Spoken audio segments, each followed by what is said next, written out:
The latest effort to end Syrian violence aims to bring together for the first time envoys from President Assad's government and its opponents.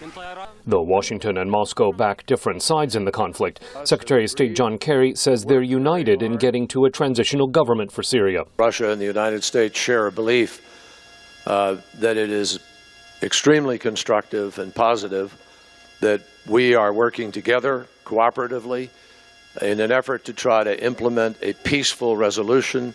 UN Secretary General Ban Ki-moon says Kerry and Russian Foreign Minister Sergei Lavrov must move quickly. We should not lose this momentum generated by Minister Lavrov and Secretary Kerry. There is a high expectation that this meeting should be held as soon as possible. But President Assad says there's confusion between a political solution and terrorism. We said from the very beginning that we are prepared to talk with forces inside or outside of Syria. We do not have a problem with that, but on condition that they do not carry weapons. You cannot carry a weapon and enter into dialogue. President Assad says his opponents are too fragmented to negotiate.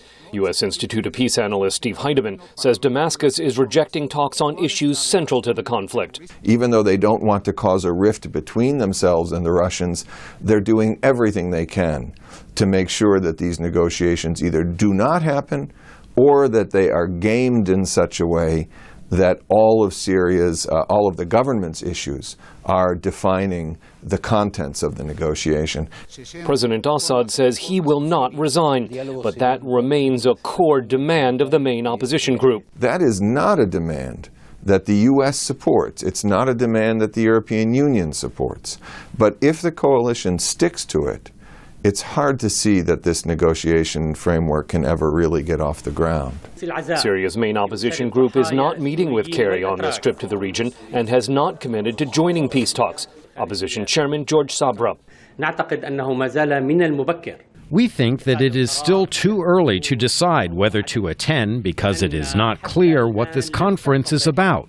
Until now, there is no agenda or list of countries attending. That's another problem, as Russia says Iran should be included in the talks.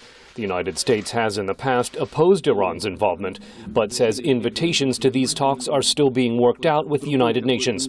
Scott Stearns, VOA News at the State Department.